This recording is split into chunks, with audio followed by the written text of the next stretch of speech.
I feel with a lot of people who play leads, there has to be an inherent likability to them. And when you're playing a mean character, that doesn't hold you as much. I think they're limiting in kind of the same way. And so for me, like, I've kind of just like, well, if I'm gonna do one, I want to do this one. Right. It's like good people tend to spin their wheels trying to mitigate their opinions. Like, I have an impulse and, oh, I probably shouldn't act on that, like is inherently heroic. Whereas the darker characters get to just be like, big opinion, that person, like you live in like love or hate. And it's always very clear. It's like big swing city and you're the mayor. I know, I like the big swings. I think also... Hey there, welcome back to the DNA podcast. I am coming at you with this intro from the road. I'm visiting my hometown of Camrose, Alberta. Shout out Camrose, Alberta. I'm walking around a place right now called Mirror Lake, which if you have been to Camrose, you know is a really beautiful spot. That's just a little bit about me today. Listen, this podcast is not about my travels. Today, the DNA podcast, this is a place where you go to learn what artists are made of, how artists think, from actors and industry professionals who are in it, who are by every metric successful, and are still like in the grind of it all. They're not just at a place where the offers are rolling in necessarily, and they are all the lessons and conversations and things that we do here. It's all about these really practical and interesting things from folks with all this applicable knowledge to what you're going through right now, odds are. I think it's super, super valuable. And today's conversation is with Alexandra Beaton, whom is one of the stars of the new Netflix hit TV show called Finding Her Edge. She's also, I freaking fell in absolute admiration for her with her work in Overcompensating, which is an incredible comedy, as well as she's like a former Next Step kid, all sorts of stuff. Alex is so interesting and so unique. She has this really unique skill that we get into in the podcast of she saturates every moment with character. There's not like a single moment that she's on screen that I've ever seen her on screen where her character is not completely and totally clear. She's always teaching the audience exactly who she is. And this is like an underrated skill. And I think it's beyond valuable in a period of time in the industry where so many characters are forgettable. Alex is always unforgettable. Anyway, she's super interesting. She's really, really cool. I'll let the conversation speak for itself. Give us a like and subscribe if you haven't already. If you're new here, please check out, like we've got our, you can follow us on our socials and all that stuff at Nyback Act across everything. I would be remiss if I didn't ask that of you. We've got a couple of amazing partners on this podcast. First being Othership, which is a super cool company that does contrast therapy. So cold plunges, sauna. It's like an incredible wellness space. I go there every week, every Friday. They have spaces in Toronto and New York. Super, super cool. More about them later, as well as, there's all sorts of discounts and stuff in the thingamajig below, as well as Fancy Face, which is a skincare company created by Brittany Gray, who's an actor and an artist. She created this artist-forward skincare brand, and it's so cool, and all of our guests get little gift bags from her. It's heckin' amazing. She's awesome. More about her later in the pod, but thank you to them. All right, let's get into it. Let's get into the pod. Let's get into the pod.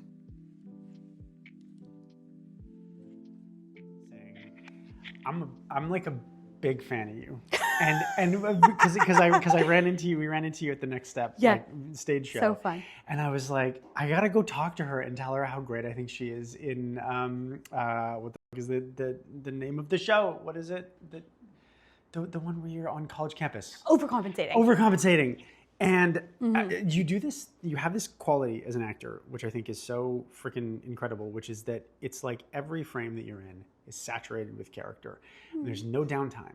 Like, it's so easy, I think, for actors to get caught in simply being and being present, which is a good thing, but in so doing, losing the statement they're making about the person that they're playing. And I think it's a trap, especially in modern acting, where we get through whole movies and I'm like, I couldn't tell you what the main character's name was. Yeah. Like, I don't know who they are. And I think anytime I've ever seen you on camera, I'm like, within 15 seconds, I'm like, I know exactly who this person is. And then I'm just yours to take on the journey, and you get to change your character over time, obviously. But it's just so clear. So I'm curious. One, I just wanted to tell you that. That's really kind. Thank you. Because I'm just like, I think that's a rare thing. And I'm curious, is this something that you do intentionally? Is this something that you think about, like, I would call it like declarative acting. It's like you're like, I'm fucking here and this is my, I'm this right is my here. woman. Yeah. I think yes and no. One is just the process that I do, which is, I mean, I'm not going to blow anyone's mind here. It's just like I read the scripts thousands of times, the whole thing, not just mine. Obviously, I focus on mine because I'm a little bit narcissistic for the characters I play. And then I just believe the situation I'm in.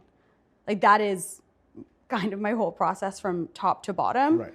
So whenever I'm, action is called, I'm that character and this situation is real to me, as real as it possibly can be with the fact that there's 80 people all around you off camera.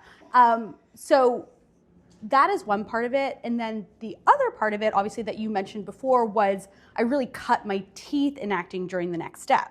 In the next step, we had 4 cameras rolling all the time. And you had to work under the assumption that you were kind of always on camera, that it was kind of always your shot. Right. And whenever I go back or I'm on TikTok and I see the next step, like clips of it, I can tell when I was like, okay, like I know the camera's on me. Or obviously, I mean, we filmed forever, these like very long scenes. Like there's like a little laugh and I'm like, oh, there's Alex. Like that's not Emily. Right. So I think it's just really how I grew up in the situation where I cut my teeth acting wise.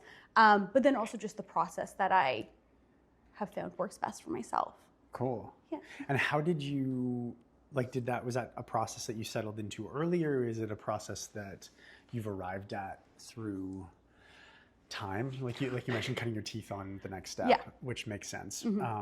But you seem quite settled in the process or the way that you're speaking about it. So was this something that like evolved over time or something that you really consciously, like you were taught or you like went about it deliberately? It definitely evolved over time. I think I tried every process under the sun, especially when I was younger. Not that I'm not young now, but like Meisner and, doing my pages and just really like trying to figure out what acting felt like to me and what felt good to me. And I'm a person with like a very vivid imagination, and I read a lot. So imagining worlds comes quite easily to me. Cool. And for a long time, I felt like I was fighting that part because I kind of believed to be a good actor, you have to do 80 hours of prep and things like that. And for some roles, you definitely do. But eventually, I think when I had some success and I believed in myself a little more, I was like, why don't I just do the thing that feels easy? Isn't it so weird how actors, like very often when I coach an actor or even myself, like when I'm working, you get to a place, like you get to a take and you're like, oh, that was really easy. And then immediately actors are like, well, that can't be the right take. That's not it. That can't be it. And it's like when I'm behind the camera, either as like a producer or a coach, I'm like, oh, that was absolutely it. But there's this like belief that it's supposed to be so hard. And I don't know where that comes from. Like, I guess I have theories for myself. Do you have theories for yourself as to where that came from? I mean, I can speak to mine if you don't want to speak to yours. I just think acting is amazing in so many ways. But the one thing that's super frustrating about it is that it's not a linear path. Right. You can put in all the work, you can do all the hours, you can put everything, do all the right things and still not have success. And it's kind of a job that doesn't, I mean, it does reward you for your hard work, but a lot of the times it doesn't, you know what I mean? Like, it's not like you're an athlete and you're, building bulk. You can tell I've never been an athletic person. Building bulk. Aren't you and like a professional dancer? Not like that. But it doesn't reward you for any of those things so quickly. Yes. And so I think for a lot of us, it's like, well, if it doesn't feel hard, then I'm not trying. And if it doesn't feel hard, then I'm not serious. If it doesn't feel hard, then I'm not talented. And so it's almost like the push to get there in a weird way. I know for myself, I finally gotten to the place where, like, if I'm doing an audition or a self-tape and I feel like I'm chasing my last take, like the take I thought was good, I'm like, we should just stop. Like Yeah. I'm trying to like be me in this other take again. Yes. Yeah, I feel like that, like I talk about that a fair bit, where it's like you hit the pocket where it's just going to be different, but it's not going to be better, and it's going to be subtle. And then like with the tape, you're done. On set, you're just starting, which is like cool. Yeah, we want 6 of those that are all a little different. Yeah, that's cool. So I agree, with ease comes efficiency. After you're good, like this is not a note for a beginner level actor. No. You know, it's like it's not dissimilar to going to therapy for the first time, where you're just like, for a while, you're just like, why is everything something? Why am I crying every time? Yeah, and why is every conversation where I'm trying to implement new tools so challenging? Like everything in life feels like a lot of work, and I think that's early stage acting. I think it does feel hard. Yeah. And then you get good takes and you associate it's because it was hard, as opposed to like every other profession, it starts to feel easier. And they're like, yeah, it should. We like have spent a lot of time doing this. Like, you've been in this office for 10 years. Like it should feel easier to you. You should be good at accounting or like fucking marketing or whatever. Whatever so people do. Did you begin with dance or did you begin with acting? They kind of started at the same time for me. Take me back in time. Take me to just starting out. In time. I mean, to be honest, I can't even really remember it. I had 2 amazing parents. I still have 2 amazing parents who worked. So they were trying to fill our time. And we were, my sister and I, very active, rambunctious, like outspoken kids. So I think it definitely just made sense to put us in acting and dance. My sister is incredibly book smart. I was not exhibiting those same skills. And so it really meant something to me and took a hold of me in a pretty serious way early on. My sister is an amazing lawyer, so she leaned into the book smart side of herself. Great. So yeah, that's where it all started. And if I get a little more vulnerable, it goes back to just books for me as well. They were like my first friends, sometimes my only friends. And the idea of living in that world or being able to live in that world was so amazing to me. And then when I saw the first Harry Potter movie and realized kids like actually got to live in the world of Harry Potter because they were acting, I was like, well, sign me up. Do you mind if I go back? I'm not gonna like poke at vulnerable stuff, but only because you brought it up. Can you paint a bit more of a story around that, like the because I felt very similar, and I read a lot, partly because I'm old and the internet didn't exist when I was a kid, and partly because I think stories have always been where I felt like the safest, and I always kind of felt like a bit of an outcast, and I think sometimes I've done that to myself, and sometimes I definitely for sure was. Yeah, same. And so I'm curious, like that love of story, because when you were talking about your acting process, you just like you put yourself there, like, and what that I think really is existing truthfully under imaginary circumstances, right? Which is, if it was easy, everybody would do it. Yeah. Like it's I think going back to the Harry Potter thing, it's like I think it's actually pretty difficult to be like, no, for sure we're doing magic though, because if you see those movies, like the making ofs, it's just a bunch of people in a room being like, it's so ridiculous. So I'm curious, like story, what kinds of stories were you reading? What kinds of stuff like lit you up? What kept you company? Man. I read really anything I could get my hands on and anything my parents would let me get my hands on. So obviously I mentioned all the Harry Potter movies. I read Aragon. I read Anne with an E. Like I read all of those. I was maybe particularly drawn towards fantasy, especially when I was a younger reader. And then kind of like in my early teens, I progressed as everyone does. I did like Perks of Being a Wallflower and Waiting for Alaska and kind of all those ones that made you really, really sad but feel good. And now I read pretty ferociously, I would say. Me and my Kindle. Nice.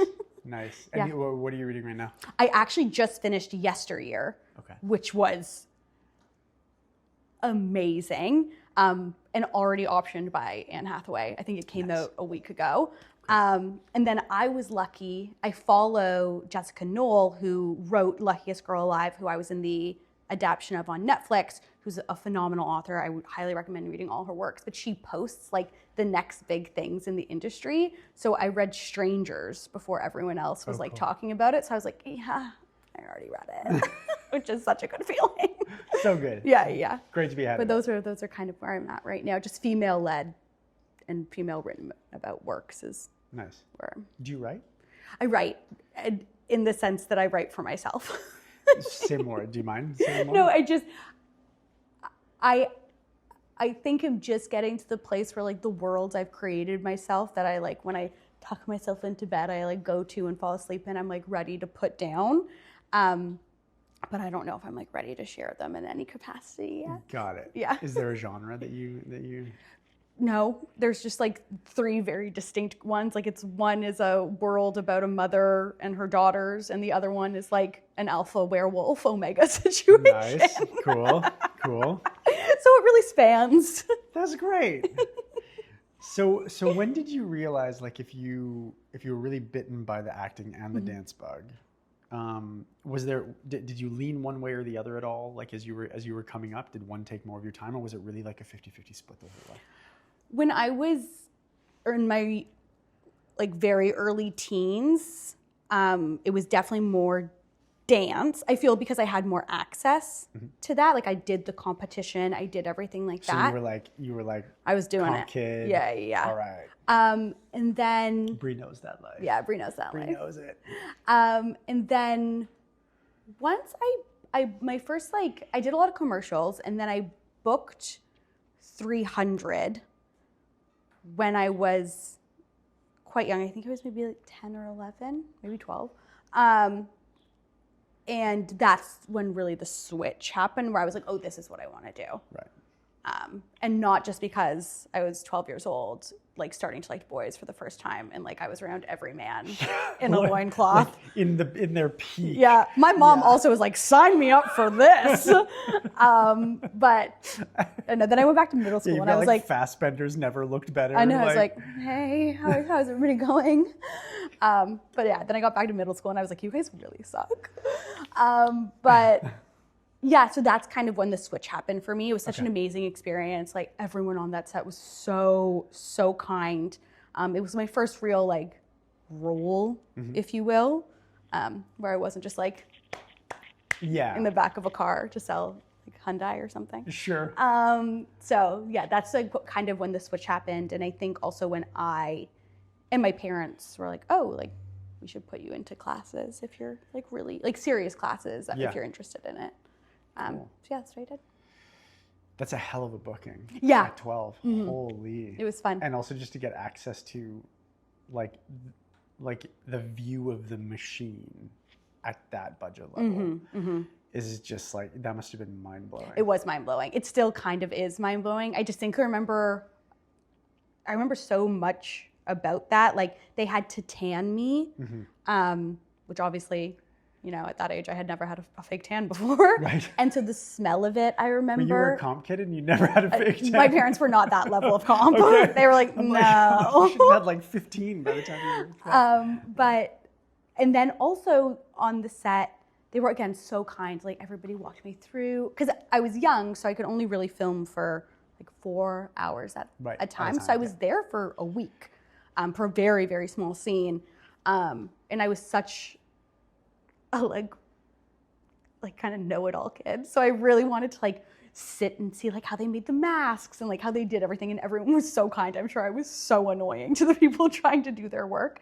But I walked onto the set and there was like a dead horse that really looked like a dead horse. And I was like, and they were like, no, that's just fake. Like, that's just fake. You can like walk up. And it was like obviously just really well done styrofoam. And I was like, oh my God, like talented. That's so great. And then what came after that? Oh God, I'm trying to remember. How old were you when you booked the Next Step? We've had so many Next Step kids on this show. I think I was 16. You were 16. Okay. Yeah, 16. Yeah, that's how old I was. And how, talk to me about, I feel like everyone who's been on that show has a different relationship and experience with it. And I find it fascinating because it was also so formative for almost all of you guys in some way. So talk to me about your time on that. Like how did the audition process go? You don't have to actually break down the audition process. No, I'm sure everyone's heard it, but and like how what I'm really interested in is hearing how that started to shape you, because that's like such formative years to get on a show that ran so long and was so beloved, but also was so unique. Like that show was like a gauntlet and a half. So anyway, spill the tea. Well, first and foremost, I really didn't want to do the audition. Oh, really? Okay. No, because I hadn't danced at that level at that point at quite a long time. And it was clear in the breakdown, you needed to be able to dance exceptionally. And I was like, well, I can dance, but it's not exceptional. And which is just true. Like I had enough awareness to know Amy Wright had sent, like a video for us to learn some like choreography, and I was like, this is really hard for me, and it was kind of basic stuff. Right. And they were like, no, just go do it. Like the worst thing that's going to happen is you don't get it. Right. You don't get a lot of stuff, so why don't you go over and do it? I was like, okay, whatever. So I went. It was at Bree. Help me out here. Where was the first audition? The on Jarvis. Yeah. It wasn't the Winter Elgin, was it? No. Like the first one, the ballet school, National Ballet. Ah, okay. So the first one was at the National Ballet. There were so many kids there. Yeah. And at that point, I didn't know that they had filmed a pilot. I didn't know that it was already been sold. Like I didn't have any of that awareness. Right. So I kind of just went in and was like, hey. And we did dance. Yeah. And I was so embarrassed because I was not at the level, but they didn't cut me. Right. And then we went into the acting stuff where I was like, okay, watch this. Right. Freaking love the confidence. And then I think we had, or at least I had, 3 more rounds of audition, and one of them was with Jordan Clark. And Jordan doesn't tell this story, though she should. We were both pulling into the parking lot of the Winter Garden Theater, and she deadass almost slammed my car, backing up. Jordan is the worst driver on the planet. And she was it like... is catastrophic how bad she is at it. And I didn't know, but I guess her agent had told her, oh, you're going in to read with a girl they really like for the lead. Her name's Alexandra. And like Jordan looked and she was like, that's definitely Alexandra. And I had like honked my horn at her. I was like... But then we had like the most amazing time. We acted first, then she danced, and I had to watch that, and then I danced, Clark. And I was like, whoops. But that was really great. And I remember getting the call that I booked it. I'm a big napper, so I was dead asleep, and my agent was like, hello, Emily. And I was like, wrong number. And I just like hung up. Yeah, and then, we started, which was crazy. But that was the process for me. Yeah. Anyway, which is good. That was way more delightful than I thought it was going to be. I was like, I'm going to get her to talk about the next one. That was hilarious. Yes, thank you. So did the dancing, like, were you able to, or did you have to like up your game? Was that something that like, or They got me in dance classes pretty quickly after, but I think with the understanding, and I'm not trying to be mean or self-deprecating to myself here, I was never going to get to like an Isaac Lupian, Jordan Clark level of dance. Like, those people are really naturally talented in that space, but I hadn't done it for years. Right. And I think maybe because of that, the character of Emily changed a little. Like I definitely stood at the front and like yelled at everybody for a while. I mentioned again, like we also had so many cameras going. So a lot of the time, like it's these beautiful wide shots of everyone dancing. And then like a close up of me like, and in like the world of cinema, that works. Like it looks totally like does. I'm doing what they're doing. Yeah. I'm not, but like, you thought I was. That's so funny. Because I started in musical theater and I'm like like a good singer and a good actor, but like dancing, I'm like the guy box stepping in the back corner and then just like shove him away. So I absolutely get those vibes of just being like, in certain avenues, I'm just like, I feel completely outclassed here. And then whenever I could sing or act, I was just like, oh, thank God. And I was like, here I am. The thing that I'm good at. It's wild. That's really cool. And how did you, was that your first like real brush with like a show taking off, or was it? Yes, for sure. For sure.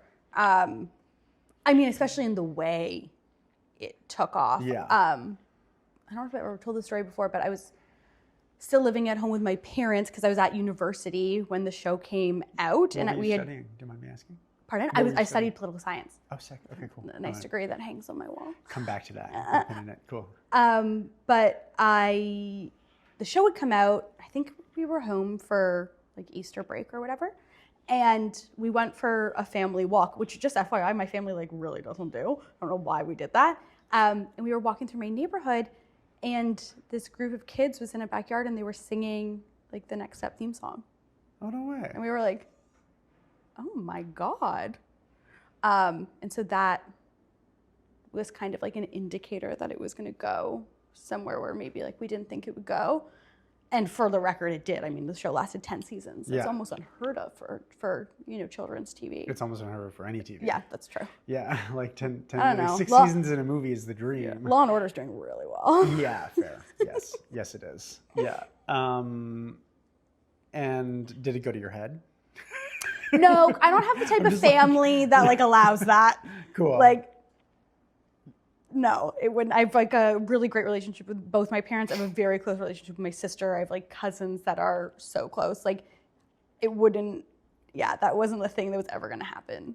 Okay, good. That's great. That's yeah. nice. Yeah. That's nice. All right, y'all, I want to take a hot sec to talk about Fancy Face and Brittany Gray. Brittany Gray is an actor who has been at this for a really long time. She was actually like a client of mine years and years and years ago, like when I first started coaching. And she went and she built this whole thing. She created this this makeup brand. She does custom consultations. The products she has created are incredible. She's local Toronto. Supporting her was an absolute no-brainer because the product is amazing. She is amazing. What she's building is amazing, and we're going to be doing future collaborations with her where we're going to be giving away like makeup looks. Like essentially you go to her and she'll build your ideal self-tape look, all sorts of cool stuff. So that's all in the future. She's really cool. She's also given us an amazing 20% off of all of her products and services using the code DNA Pod. Links are in the description down below. I highly recommend you chat with Brittany and her team and dive into her world because man, it's cool. She's cool. And now we're going to get back to the show. Overcompensating comedic chops, like obviously you're like you crush it in the drama world, and I am curious how much comedy have you done and how was that process? Again, I think for me, like, to make comedy funny, the stakes have to stay the same as in any drama. For sure. And so yes, there are different ways you deliver the lines and like different beats that you play, but it's not a totally different process for me. Also, the writing on Overcompensating was just top drawer. Amazing. Yeah. Benny, I mean, he knocks everything out of the park, but he had worked on that show for such a long time that everything was really, really perfect. Which is such a gorgeous blessing as an actor that you can just like come in, trust the material, but also put your own spin on it. Yeah. And so, yeah, like it was such an amazing thing to be a part of. And obviously, I think working with A24 is really a lot of actors' kind of dream. Yeah. So getting to accomplish that was amazing, and their team was amazing. And I don't have really anything super bad to say about it. That's nice. That's great. Yeah. I will say the hardest scene, the hardest part of filming that was, I mean, she's a pretty vicious character, but we had amazing actresses come in who were playing the pledges. Yes. Some of which who I had known. Katie was there. She had been on The Next Step. And literally they had to like sit on these dryers. And I was like, every part of you that jiggles, like let's circle it with a marker. And I was like, this is a really like awful thing. But luckily, you know, sets have evolved to the point where we had an intimacy coordinator who talked with those women to like be like, circle the part that you like love the most. Oh, that's nice. which was really, really nice. And it was such a fun time shooting that. Cool. It actually turned into like feeling really good. But it was definitely something I was like, oh my God, like Emily was one thing, Bridget was another. Yeah, yeah. Speaking of like the mean girl archetype, it's fascinating because I gotta say when I first because you have like the hair, which is like, and this is why I thought you were like still dancing because you have like this I'm from a small town in Alberta and all of the dancers have the exact same like not a slick hair back out of bun. place. Yeah. So is this like something that you've cultivated over the years? Like talk to me about like the Alex Beaton look. I love that you like think it's intentional. It's just the one hairstyle I can do. Oh, is it? Yeah. That's so funny. It's just the one hairstyle I can do that I feel confident in like camera. It's funny because every time I see you, I'm like, this girl must be an incredible dancer. No. For you, and then Just watch the next step, and it seems like you are, you know? The close up. It's so funny.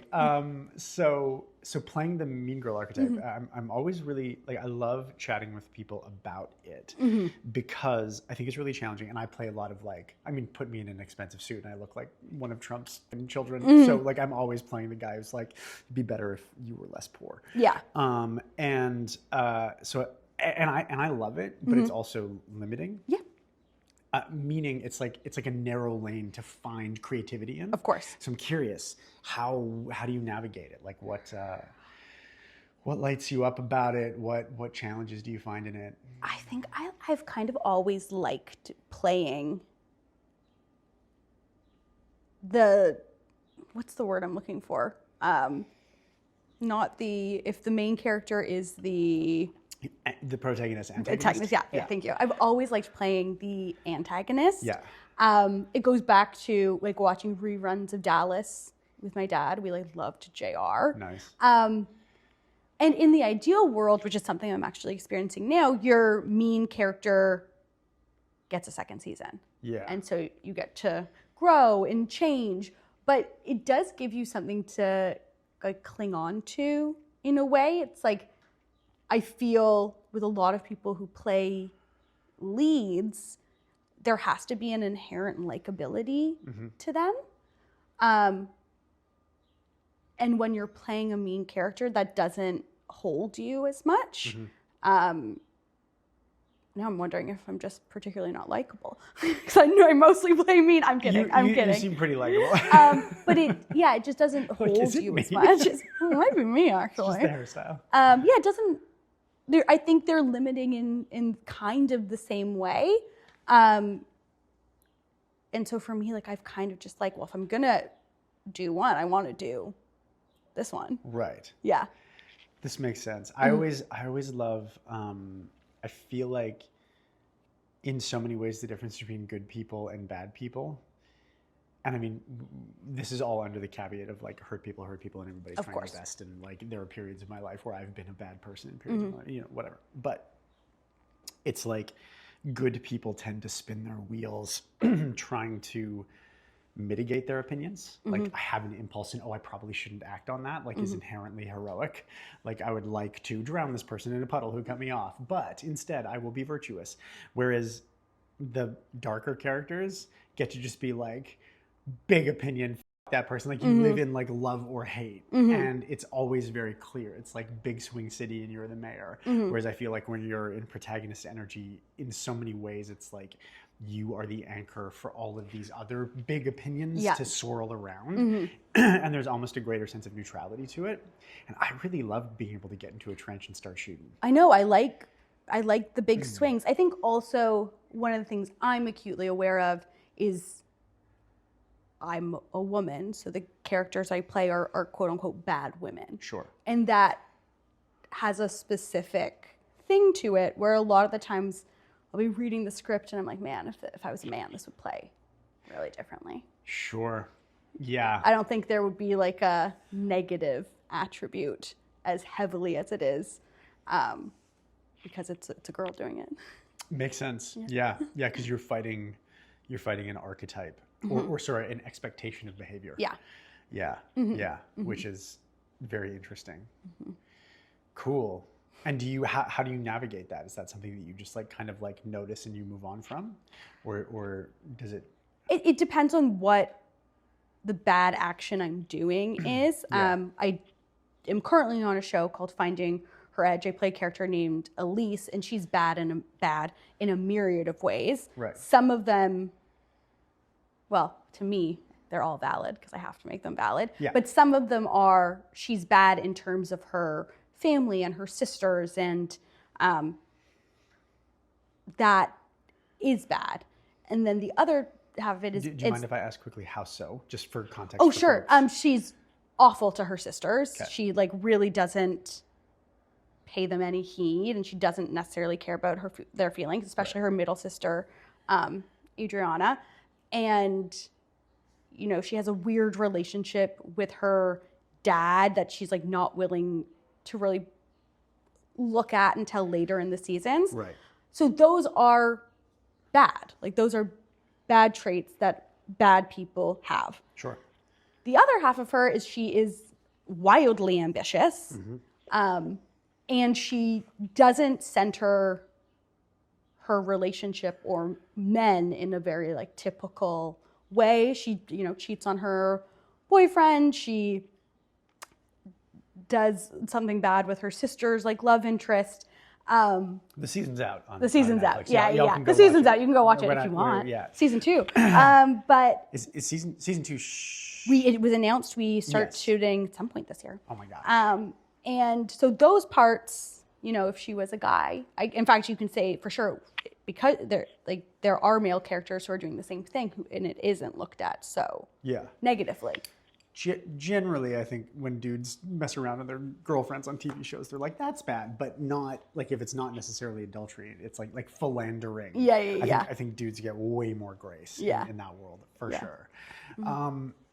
That's fascinating. The idea of, I guess we're pivoting to Finding Her Edge, which is great. With her, my guess is like everything that you just described to me is so complex. And she's a professional athlete who suffers a catastrophic injury right out of the gate, right? So it's so interesting, the psyche of a professional athlete to me. Talk to me about how, because it's a completely unbalanced life. Like it is just incredibly regimented and monomaniacally focused. And I'm curious how you prepped that, how you got into her head. Totally. We didn't have too much time, but I watched pretty much every sports documentary I could ever watch, and one that really stuck with me, Michael Phelps did this amazing documentary about after athletes win gold, and just like the steep mental decline that tends to come with that, which you wouldn't, I mean, at least I didn't expect. So that was really interesting. And then also Netflix has an amazing series about football players and quarterback. I think the first one had just come out. I remember watching that one and just seeing like how their families' lives kind of operate entirely around this one person's career. Obviously, they're making a lot of money and they're working incredibly hard. It makes sense at some level, but just like how you get so tied up in someone's job, essentially. And so I watched both of those and like a myriad of others. And that really helped me kind of get into her psyche. The other thing going on with Elise that, as well as being an athlete, played a really large role is the death of her mother and delayed grief.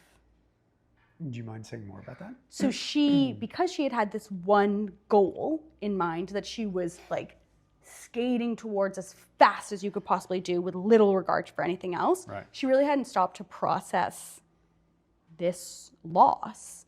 And then she gets injured. She has a lot of downtime. She's also, you know, I think getting to the age where like, you know, you do turn different parts of your brain on. And so all of that kind of happens to her at one time. Right. And she's a mess. Big old mess.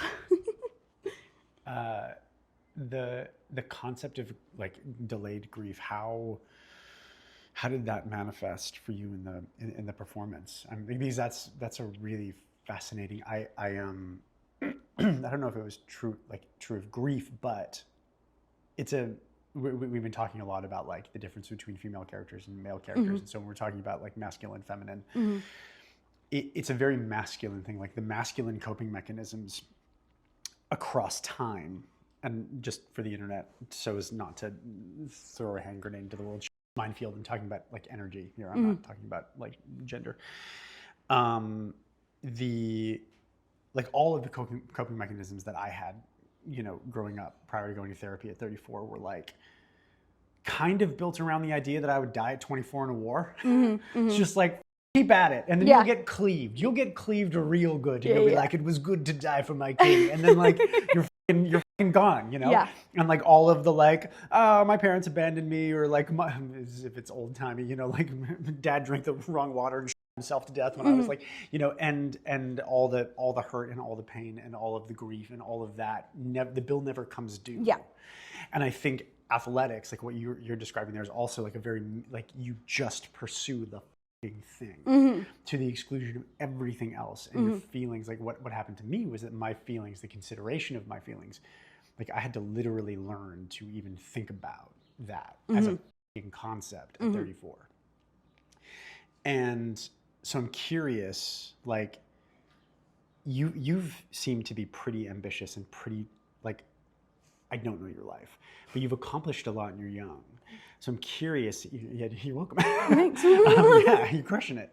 And I'm curious, like, is there any element of that like monomaniacal focus that you relate to? I'm not looking for a yes here. I'm just like. But the answer is yes. Okay. Like, of course. I think anyone who is actively pursuing the arts, there has to be some level of that. So I also believe distinctly, like, there is a level of like a little bit of being a narcissist, like to be like, yeah, like people want to see me and they want to see me do these things. Yeah. If you're not okay saying yes to that, maybe you're in the wrong business.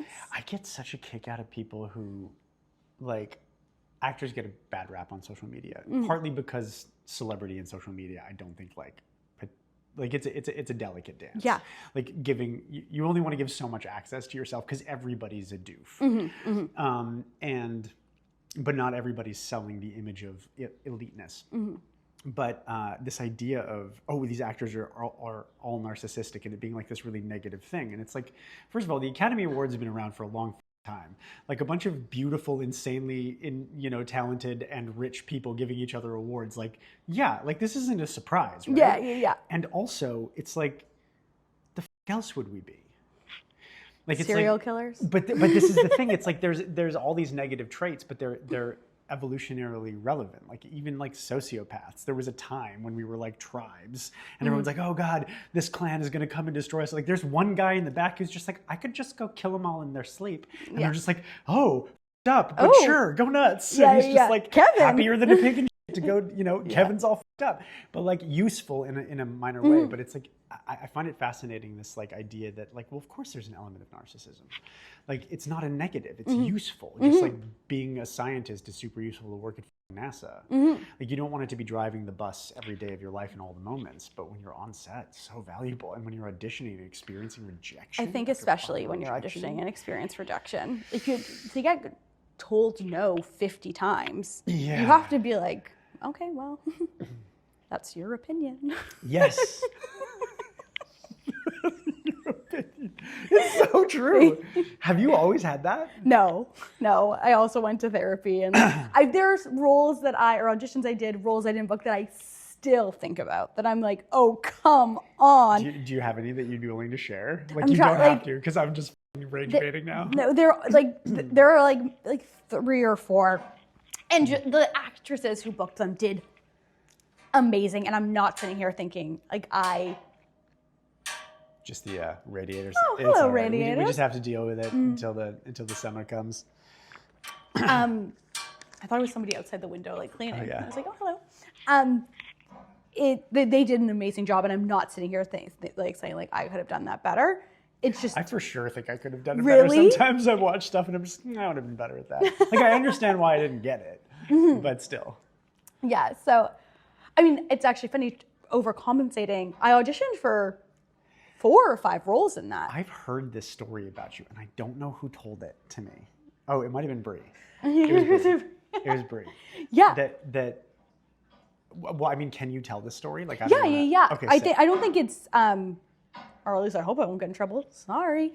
I think for the general, like, they're seeing everyone auditioned for Wally. Like, I know a ton of people who auditioned for Wally. I am not a Latina woman. Like, I never was going to book that part. Story does check out, yes. And so I even remember I messaged my agent, the amazing Michael White, and was like, why am I reading for this? And she's like, that's the part you're seeing. Yeah. They're reading. And then I auditioned for whatever part the amazing Nell got. I auditioned for Esther, who Kaya Gerber plays. I auditioned for Bridget, and I did them all within a week. Yeah. So, you know, I was like, maybe they like me. Maybe they really like me. Yeah. And so, you know, it's just interesting. Like, if I hadn't have booked Bridget, which is the character, transparently, I most wanted to book. I really liked her. I wonder how I would feel about the other characters, because I do really like the show overall. Yeah. But yeah, that's like just an interesting tidbit that, you know, a lot of the times you get brought in for the lead and they're looking to fill out the cast. Yes. Which is, you know, nice to know. Yeah. Yeah. And when did you like find a level of peace with the rejection? Like, was that something that, like, was that really hard? Like, I didn't start professionally acting until after I was out of college. Like, because I just was from a small ass town. So like you guys all fascinate me because you got into it early and started taking the hits early, whereas I wasn't even allowed to audition when I was at AMDA, and like for 2 years of school, you know, was in a pressure cooker of a theater system, and then Sorry to interrupt you. You can't audition when you're at. No. Isn't that kind of counterintuitive? Well, I think it. I mean, I think that there's a couple of reasons why. Like, one, they want you within their system. Like, they're providing you with a really holistic starting point of the audition process. And to be perfectly honest, like, very few people graduate from Juilliard, right? I didn't go to Juilliard, but a lot of people don't graduate because they audition and then they go and get famous before they ever actually graduate. If you hear of an actor, like, I remember listening to an interview with Billy Crudup, and I was just like, oh, he actually graduated? Like, nobody graduates from Juilliard. They're all something. People graduate from Juilliard. I'm not trying to talk to you about Juilliard, but I think Juilliard's fine. I think they're all right. Yeah. But I think that there's a bit of, if you book something, you stop paying them money. Like, you know, and it's like, it's a very for-profit enterprise theater school. I'm going to butcher this story, but I remember I was listening to an interview with Lucas Hedges, I think it was. And he had just done, again, I'm hoping I get all these names right, but 3 billboards outside of Ebbing, Missouri. And obviously the amazing Frances McDormand was in that movie. And she went to Yale. Lucas was, I'm saying Lucas like he's my friend. Lucas was at Yale, and he was like telling her about one of the, you know, acting theories he was doing. And she was like, oh, you mean Peter? Like, she knew him. Yeah. And he was like, what am I doing? Like I should just be on set with the people who knew the people and are doing this all the time. Yeah. And so I don't know this for sure, but I believe he left. But like, yeah, I understand what you're saying, like being in that. Yeah. I think, and listen, like, I don't coach people for free. Like, it is a for-profit thing. Of course. But yeah, there was, like, retroactively, like, for some reason when I was like 18, I was like, oh yeah, of course I can't be auditioning yet. I have to get through this, you know. But like, because it has to be hard. I'm like, I probably could have just auditioned for some stuff though. Yeah. I don't know. Anyway, so it's fascinating to me, going back to reminding my point before I went on a tangent. And I loved my time at AMDA. Again, I'm not talking about AMDA. Okay, I'm going to take a hot sec here and talk about the partnership we have going on with Othership, which is a super cool place. I mentioned them in the intro. I do genuinely go to Othership every Friday. I got sober a couple of years ago, 3 years ago, hot damn. And going there has replaced going to the bar for me. It's a really cool social place. I quite love the process of the sauna and the cold plunge. I enjoy doing hard things, and there's something about the experience that really resonates with me, and it resonates with a lot of actors that I know. So if you're into the wellness journey and all that stuff, you can check out our partnership with them. with the code Douglas Nyback, you can get 11% off all of your classes and packs. There's also a 2-for-1 deal if you're a first timer. So you get 2 passes for the price of 1, which is super excellent. You can use for yourself or for a guest. The links are in the description down below. And you can also get 1 month free of the Breathwork app, which I use very often. Anyway, I quite like these things. And that's why we're partnering with them, because I friggin' enjoy Othership. And I think it genuinely makes my life better, and I think it'll make your life better. So check it out. If you feel so inclined, now let's get back to the show. Appreciate you. How did you handle those hits so young? Like, that's fascinating to me, because I was just living my life. I was just being a kid in a small town. I mean, when you're young, I think they're less real to you. Okay. If that makes sense. They're just like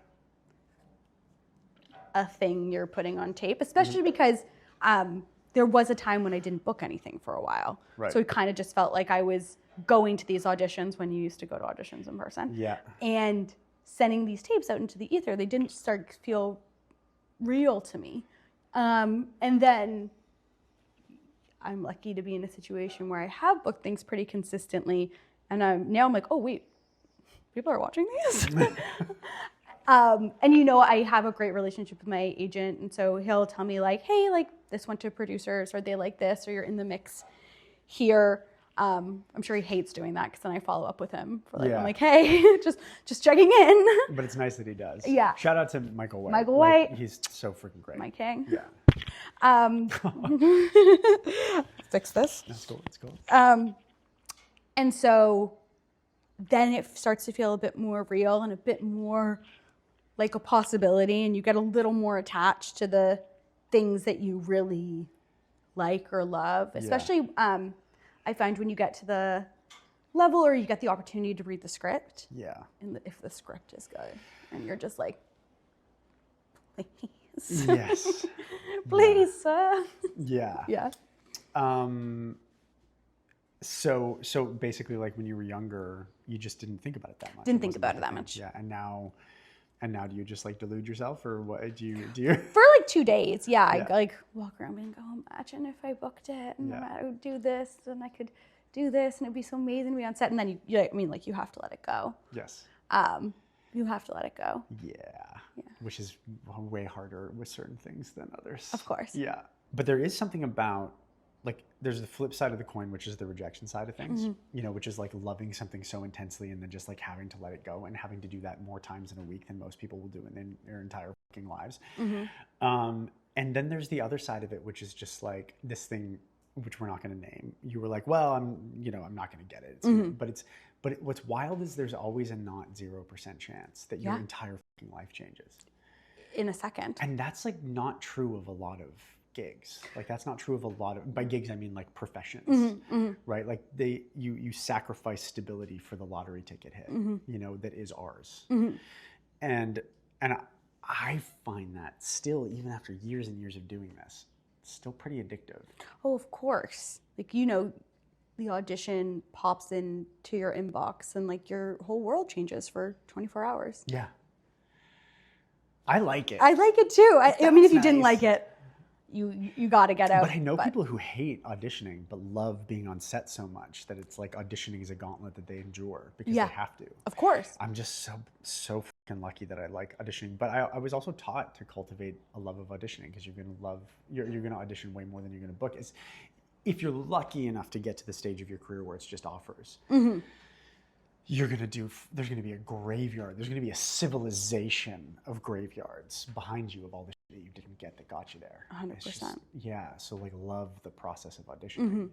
And it is, I always think about this, like painters paint, writers write, actors act. The thing about acting is you either have to get cast to act, or you have to like be paying money to be in classes to act. Yes. And the thing about auditions is you get to go act. Yeah. So go act. I was coaching a client this morning, and she's always like, we get the take, and she's always like, oh, I'm sad it's over. Like, I like that one. I want to do it again, but like, this costs money, so I gotta like, let's finish the audition. I'm curious because you have you've accomplished so much. You've done so many things. You've had a lot of success, which is cool. So imagine if the question was like, so when do you think it's all going to end? Yeah, imagine. Just tomorrow. Yeah. I'm curious, like, what's lighting you up right now creatively? Like, what are the threads that you're pulling? I know obviously you have another season that is going to be coming up, which is amazing. I'm in that world right now too, where we wrapped a couple of weeks ago. Season finale just aired on Doc, and then we're back in like 8 weeks. Amazing. Like I've never had a wrap party where you're just like, okay, guys, see you in like a bit. We'll see you in a few. You know, and it was a very different mindset. And so that's a creative thread that I really love. Like I love being invited into people's homes in the way that network TV does. And I'm finding the mindset shift of how do I want this to feel for myself being less relevant than what is the response that we're trying to elicit from the audience? And I'm like, right now, that's like num, because I'm just loving the idea of building performance around, like, it's not about me, it's about audience. Like, right. Because network TV is just about entertaining the audience. Yeah. So I'm curious for you, he says, after narcissistically telling you the story about how I relate to this, what's fucking lighting you up? I mean, I think anytime you get to do a second season of the show, second seasons are so special. Like to me, they are one of the greatest gifts. Yeah. Of like, we did this thing, we didn't know how it was going to go, and it went well. I mean, with our show, and like major thank you to Netflix for this, they renewed us after 5 days. Oh God. Which was just like a weight off everyone's shoulders. And so, yeah, there's a little bit of wait time before we get to go back to filming, but I had such an amazing time on that set. I loved the crew, I loved the cast, I loved our showrunners, I loved our directors.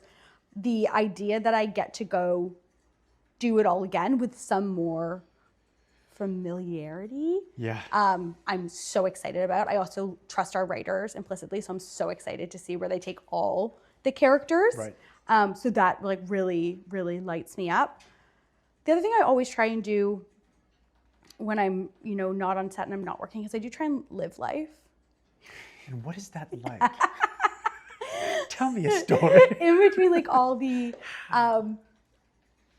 auditionings and the meetings and the things like that, like I do try and like remind myself that I am like a person outside of my career, because sometimes it really feels like this. Yeah, I get it. So, I read a lot, I work out a lot, I see my friends, I like try and volunteer, like just stuff that has nothing to do with work. Right. And then I find I'm a better, more refreshed person when I go back to work. That's a very healthy. I'm trying to get better at that. Like I'm trying, like Bree's like looking away because she's just like, oh yeah. But it's like, because I have the podcast and I have the YouTube channel and I coach people and I write and produce and there's always a thread to pull, and I find the last thing that I consider is myself or what I need, and I've literally got one of these like Aura rings to try to like gamify, to have like a metric of like, hey bud, slow the down. And to gamify rest for myself because I'm better when I do. But more than that, it's like life doesn't coagulate into something useful unless you give it space to do that, like internally, I find. So you're way ahead of the game. Good job. And is there anything life-wise that's like lighting you up right now? Any hobbies? Well, we talked about it a little, but I just started kind of writing with some kind of frequency, which has been really amazing. Yeah, I love that. I'm like at an age where my friends are like hitting like amazing milestones, whether that be like in their work life or their personal life. People are starting to get engaged. People are getting like promoted in major ways. So nice.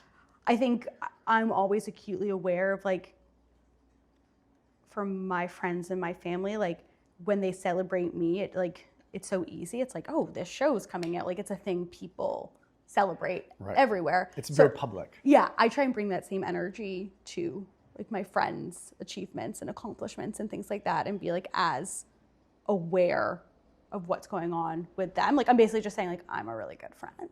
That's but nice. that's like no, that's what I do try and do. Yeah. Like be present in the people's lives that like, especially because I mine our friendships all the time for like feelings and emotion that I bring to set. Sure. So I try and give back in some way. That's nice. That's really nice. That's it's also just like feels like a very present way to live your life, which also probably helps keeping presence as the default setting because that's the whole gig. Yeah. Cool. I tend to, we kind of have to bring this thing into land, but I tend to end each podcast episode by asking the same question, which is if you could go back in time to give just starting out you one piece of advice, what would it be? And here's the thing, you can say, I wouldn't give any advice. That's totally okay, it's valid. But you can also be like, do your taxes. Like it doesn't have to be a sexy emotional thing, you know? I think I actually have two, which are, I wish I had done a scene study class earlier. Yeah. I was so nervous about acting in front of people in a real way. And I find my acting for me at least really changed and in my opinion became better when I wasn't embarrassed in any way. Yeah. And doing a scene study class, I think for like a year, I was doing different scene study classes, the same scene study class. It was so freeing of just like the shackles of embarrassment. Yeah. And my acting became, in my opinion, way better. Right. And the other one is references, like, you know, you're good at it. But like, it just losing that like feeling of being embarrassed was such a blessing. And then stop doing self-tapes with your mom. Just such go a practically amazing. Why don't you go hire someone to do that? That's such a great tip for past you. Holy shit. That's really funny. Cool. Very wise. Very wise.